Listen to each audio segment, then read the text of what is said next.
السلام عليكم أسبوع la soo dhaafay muddo laga joogo 5 maalin ka hor waxa isqabsaday sawaxan aad u dheer kaasoo ka soo yeeray internetka khaasatan adeegsadayaasha internetka ee u badan adeegsiga mashiinka macluumaad raadinta ee Google khadamaadka uu bixiyo kuma koobna oo kaliya macluumaadkan hadda aad daawanaysaan ama xogta la baaro ama meelaha lagu qorto kaliya ee sidoo kale wuxuu bixiyaa adeegyo kala duwan oo shirkadaha qaybahooda kala duwan oo adeegsadaan maamulidda iyo adeegsiga qoraaladooda ka dhaxeeya shirkadda dhexdeeda ha noqoto kaydinta xogta shirkadda iyo wixii kale la halmaala hawlgabkaas kooban ee ku imaaday adeegsiga barnaamijkan ayaa ah mid socday 45 daqiiqo oo kaliya hase yeeshee sawaxankan waxay ka hor soo sheegay ayaa ah mid dunida dacalada kala duwan qabsaday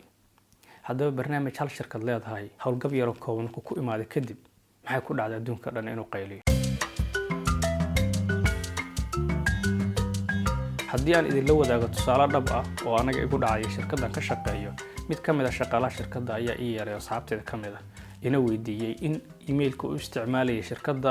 uu u shaqeynay markaan eega ka bacdi waxa ii soo baxday in emailku meesha gelinayo uu leeyahay xogta aad gelisay ama emailka aad gelisay ma ahan mid hore loo yaqaanay macluumaadka saasoo kala Google ama Gmailku wuxuu bixiyaa Gmail dabcan waa Google Mail oo ah khadmad uu bixiyo Google taasoo ah mid adeeg dhanbaal isugu diro oo free ah ama bilaash ah xogta markaan gelinay ka bacdi waxa ii soo baxday inuusan macluumaadkan ku jirin meesha waxa sira malaha saaxiibka internetkiisa ayaa malware ama ku xiran yahay virus soo galay kaasoo xogtii markaas dhinac marinaya ama si kale ka dhigaya hase yeeshee daqiiqada ka bacdi markaan isla qolkii ku soo laabtay oo aan isir macluumaadkii markaas Google-ka ama YouTube-ka aan gelinayay oo ah mid markaa laftiga shaqada markaa hayl quseeya waxa ii soo baxday laftigiisa shaashada hadda idin muuqata shaashadan oranaysa waxba khaldamay ee mar laadi usoo tijaabay iyo shaashada yar oo cad email wax laga baaro haddii aan Soomaalina xogta waa jecelnahay macluumaad raadiska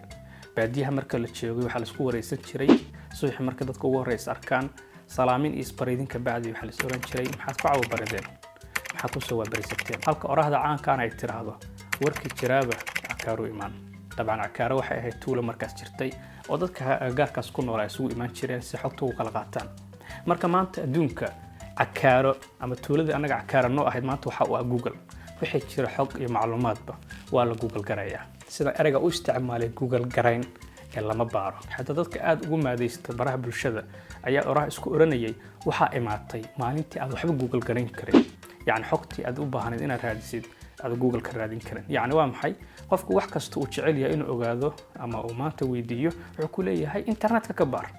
internetka qudhiisa ayaa hadda wuxuu noqday Google haddaba sawaxanka dunida ka soo yeeray oo laftiga nagu maalintaas aan qayb ka ahayn ayaa aad mid dunida dacalada taabatay laakiin sawaxanku mid ka imaaday ma ahayn oo kaliya adeegsiga Gmailka ama YouTube-ka ama xog la baariyo kaliya YouTube ama Google iyo mid bixisa xog la baaro sidoo kale waxay leedahay khadamaad kala duwan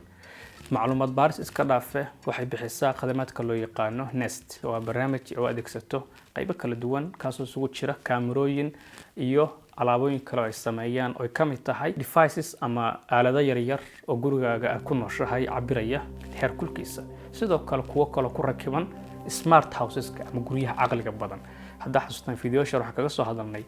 garaadka macmalka ah sida mid la mid ah ayay waxay sameeyaan teknoolajiyada ku shaqeysa IoT waxa loo yaqaan ama Internet of Things oo af Soomaali aan ku oran karno walxaha internetka taasoo ah teknoolajiyad isku xiriirsan taleefankaaga wifi-ga internetka guriga ku isticmaalaysid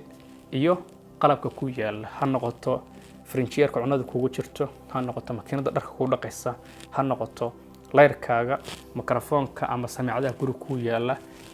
mukayfkii ama marwaxadii iyo wixii kale la halmaala dhamaantood xitaa daahiyada qolkaaga taasoo ka micna ah alaabo yar yar oo device yar oo guriga ku yaala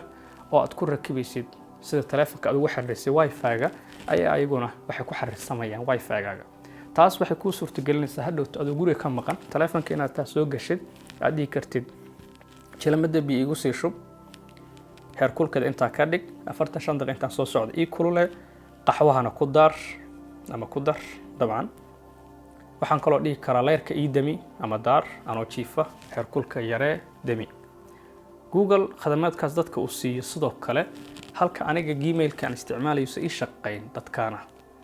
awood uma salahayn in gurigooda xitaa leerka daartaan in daaha iska leexiyaan ama ay jelmada biyo ku shubtaan sidoo kale waqti xadirkan ku jirnay coronavirus dunida dacaladeeda kala saameeyay ayaa sidoo kalena waxa lagu jira waqti ay ardaydu xaadirin fasalada si toos ah taasoo keentay ardaydu inay duruustooda ka qaataan qaab online ah ama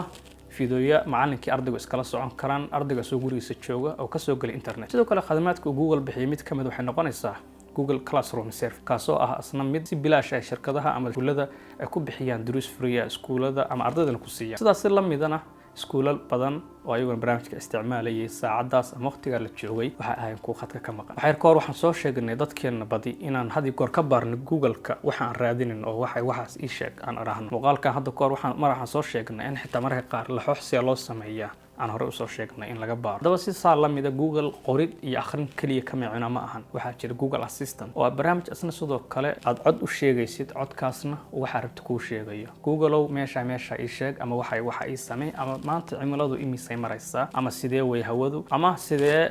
ayaan u aadi karaa halkaas sida Google Maps kan isticmaalno kale ayuu qofku si hadal ah ugu sheegi karaa waxa uu rabo. haddaba dad badan oo ayaguna barnaamijyada isticmaalaya ama device-ka yarka guriyaha u yaalay ee codka kula hadli jireen ayaa ayaguna maalintaas wax macluumaad heli karin. haddaba waxa soo macluumaad maxaan idinku sheegayaa hal shirkad loo yaqaan Google khadamaadka ay bixiso qaybaha kala duwan ka bilow email ilaa application-ka ku rakiban gurigaaga ee aad ka maamulayso korontada, biyaha, leerkaaga, daahaaga, cunadaada iyo wax kasta saameyn ku imaata ay sheegayaan. haddaba haddaan insaan nahay caajiskaas wuxuu noo keenay in teknolojiyada qaybaha kala duwan ku tiirsanaado. anagoo hadda tusaale u soo qaatay hal shirkad kama hadlay kuwa kala duwan oo laga yaabo muuqaalka inuu ka soo gaaray platforms ama xarumo kale ama baraha bulshada qaybihiisa kala duwan. laga yaabo in muuqaalka ka daawanaysid TV asagoo offline oo internet ku xariirsan qof soo dejiyo. laga yaabo inaad igala socotid Facebook, laga yaabo inaad iga daawanaysid Instagram oo asagoo laftigiisa Facebook leeyahay, laga yaabo inaad Twitter kala socoto ama meel kale igala socoto, laga yaabo saaxiibka telefoonkiisa inaad iga daawanaysid dabcan, laga yaabo inaad YouTube ka daaray. maxaa waxaas oo macluumaad kugu sheegaya? waxaas oo macluumaad sababta ka dambaysa wax kale maaha. teknolojiyada imise intee leeg baan ku tiirsanaan karnaa. muuqaalada aan laftiga idin soo gudbinayo oo hadda igala socotaan YouTube-ka ilaa intee leeg baa lagu xisaabtami karaa. shirkado badan oo heshiis kula jira Google 45 daqiiqo kaliya cilada ku imaatay systemkeeda waxa ku qasabtay inay dib u qiimeeyaan heshiiskii ama agreement-kii kala dhaxeeyay Google oo ay leeyihiin haddii cilad noocan oo kala imaato maxaan ka yeeli karnaa, maxaan samayn karnaa. ila dunidan aan saaranahay qof ama cid waxay doontaa noqotay robot, machine, insaan, dad bini aadam waxay doonaan noqdaan cid wax balance dhab u qaadi karta ma jirto. shirkadda ku xisaabtamaysa u dhahaysa xitaa waa mid empire-ka ugu sarreeya ama boqortooyada ugu sarreysa teknolojiyada ama macluumaadka maamusha laftigeeda maalmaha ka mid ah cilad saan kala ku imaan kartaa.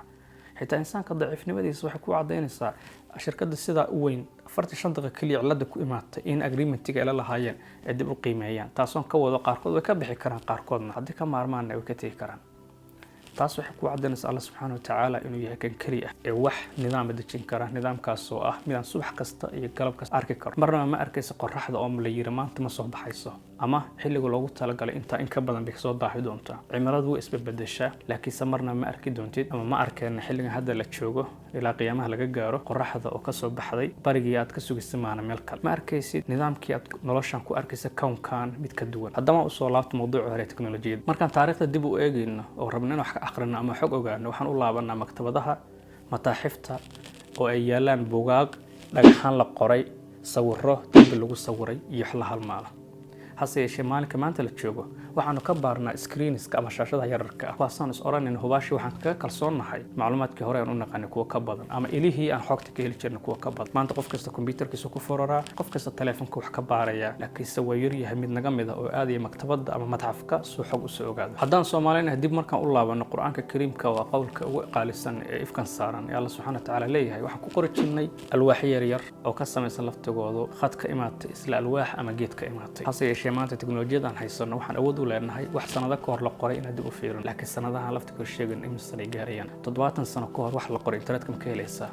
ma markaas lagu qoray internetka maya dib baa laga galiyay iskaan ahaan ama qoraal ahaan ama sawir ahaan baa loo galiyay. haddaba Soomaaliyeedna hore haddaan eegno mis oranayna kuma xisaabtami jirin inaan wax diiwaan gelino meel dhigno kaliya. looxi ardayga wax ku qoray intuu subaxii ku fahmo markuu galabta dhaqayo wuxuu aaminsan ku kalsoona maskaxdiisa ay ahayd ee device ama barnaamij jiro media la muusan ahayn. haddaba mid saas la mid ah maanta muuqaaladan aan la wadaagayo inkastoo computerkayga ama aaladan isticmaalay storage-ka ku jiraan taasoo lafteeda haddii cilad ku imaato maanta aan meel u raaci karin YouTube-kan laftigiisa xogtan aan soo gelinay imise intee leeg ama intee waqti laga ayaan kalsoonaan karnaa, intee in leeg ayaan xog ka raadin karnaa. maalmaha ka mid ah haddii shirkadaha xogtan ka dambeeya dhammaantood xogtan maamulaya muuqaaladan haddii habeen aad daawanaysaan xogtan aad raadinaysaan website-adan aad galaysaan ay ku talagalaan inay joojiyaan khadamaadkan ay bixinayaan xagee ayaan u laaban doonaa orax aan ayaa oranaysay cilmigu ama aqoonta la bartaa ma aha midda sadar ahaan buugta ugu qoran waa midda suduurta ama wadnaha ku qoran haddaba mar labaad ku weydiinayaa teknolojiyadan maanta isticmaalna qaybaheeda kala duwan imise intee la-eg ama waqti intee la-eg ayaan ku kalsoonaan karnaa xogtan haddii kor qorayno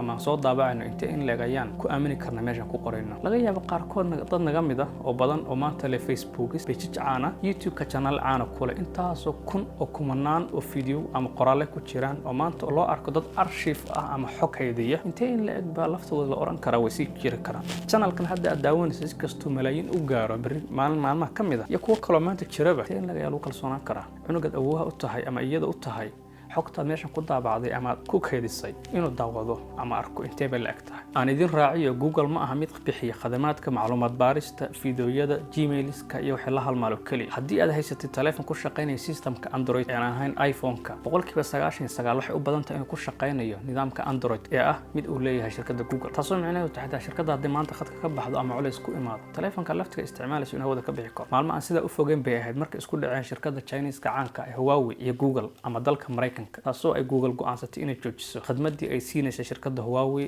ee ahayd barnaamijka Android-ka barnaamijyadan isticmaalayna ama telefoonadana ku jira shirkadaha maanta iskala bari kamal haddii joojiyaan intee in la-eg baa ayaan ka maarmi karnaa hadalka aan sii yareeyay dowladaheena islaamka maanta dadkeena islaamka ee dunida daclada ku kala nool applicationska telefoonada iyo nidaamka isticmaalayna ilaa intee la-eg ayaa ku tiirsanaan karnaa shirkadaha kale galbeedka adigase ka shakhsi ahaan haddii aad tahay qof ka yar 25 sano waxaad ka mid tahay jiilka la soo koray teknolojiyadda mucaasirka ama casriga taas waxay micnaheedu tahay xogta aad quudatid ama aad aragtid hadii goor 99% ka badan waa mid aad hadii goor aragtid ee aad xifdisanayn haddaadan ahayn qof kitaabka ilaa xifdisan ilaa intee la-eg ayaan ku kalsoonaan karnaa shirkadaha caynkan oo kale ama device-kan yararka ee guryaha noo yaala ha noqdaan computer TV iPad iyo wixii la halmaala miyaan is oran karin waxaa la gaaray waqti loo laaban lahaa asal yaa la xoojin lahaa qoraalka la qoray lagu qori lahaa buugaag xogta la duubayo loo yeeli lahaa qaab ka duwan qaabkay tahay ama xogta la baarayo ama la xifdinayo macluumaadka la raadinayo ay ahayd markii la aamini lahaa maskaxdeena ka kaaftoomi lahaa كمبيوترن هوريال هذا لفتيجا داونا هذا معلومات كان اسكو دحيا عسين كسو هادلي الى انتي لغا يكو قسيا فضلا ارتداد هوس ولا وداق ما سنتهي السلام عليكم